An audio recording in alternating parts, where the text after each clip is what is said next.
যেহেতু নির্বাচন ঘনিয়ে আসছে, অনেক ধরনের কথাবার্তা হচ্ছে, তাই না? একদল আরেক দলকে বিদ্ধ করছে।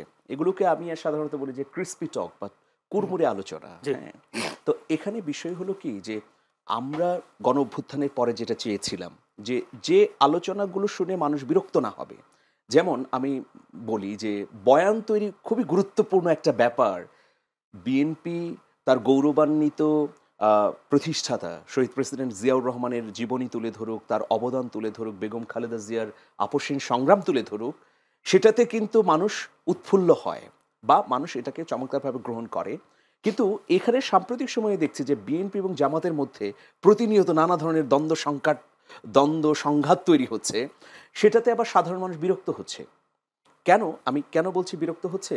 যে সাধারণ মানুষ মনে করছে যে এই দুটি দল তো দীর্ঘদিন ধরে একসাথে আন্দোলন করেছে। ১৬ বছর তো বটেই। ৯১ সালেও বিএনপি জামাতের সমর্থন নিয়েছে। আবার ২০০১ সালে যখন ক্ষমতা এসেছে জামাতের নেতাদের মন্ত্রী বানিয়েছে। তাহলে এখন জামাত কেন বিএনপিকে বিদ্ধ করছে, বিএনপি কেন জামাতকে বিদ্ধ করছে? তারা চাচ্ছে যে জনগণের কাছে কমিটমেন্ট করুক, বিএনপিও করুক, জামাতও করুক।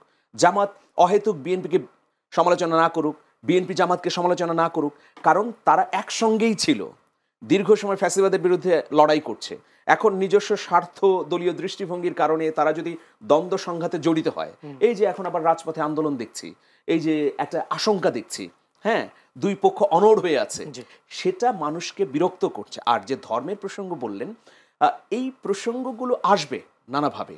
এই প্রসঙ্গগুলো আসবে, যেমন আপনি বলছেন যে মওদুদি ইসলাম নাকি মদিনার ইসলাম, এটা আসলে ব্যাখ্যা যদি জামাতের কোনো নেতা থাকতেন তাহলে হয়তো সুস্পষ্টভাবে দিতেন।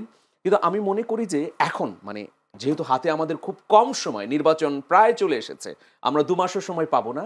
এই সময়ে আমি এলাকায় কি কাজ করব, আমি কেন ক্যাপাবল, আমি কেন সামর্থ্যবান এলাকার মানুষের আকাঙ্ক্ষা পূরণের জন্য, সেগুলো যদি সব রাজনৈতিক দলের নেতারাই তুলে ধরেন এবং অঙ্গীকার করেন, তাহলে এই যে ছাত্র জনতা জীবন দিয়েছে, এটার আকাঙ্ক্ষা কিছুটা হলেও পূরণ হবে বলে আমি মনে করি। সেই কথাটা আমি চাচ্ছিলাম যে এই মুক্তিযুদ্ধ বিরোধী বা মুক্তিযুদ্ধ রাজাকার এই বিষয়গুলো মানুষ প্রত্যাখ্যান করেছে, বিশেষ করে যদি ফেসিস্ট আওয়ামী লীগ সরকারের আমলের প্রত্যাখ্যান করেছে, কারণ তারা চেতনাবাজি করেছে, মুক্তিযুদ্ধের চেতনার নাম দিয়ে ব্যাংক লুট করেছে, গুম করেছে।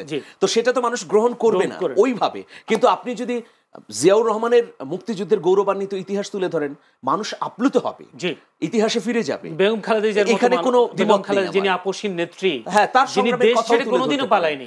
যে আমাদের বিএনপি বলতে পারে যে আমাদের রাজনৈতিক দলের নেতা দুজনই, প্রেসিডেন্ট জিয়াউর রহমান এবং বেগম খালেদা জিয়া, তারা কোনো সংকটেই বাংলাদেশ ছেড়ে যাননি। তার ত্যাগের তো কোনো সীমা নেই, তাই না?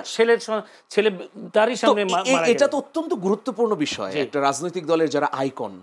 তো সেই বিষয়গুলো আমার মনে হয় যে বিএনপি তুলে ধরা বেশি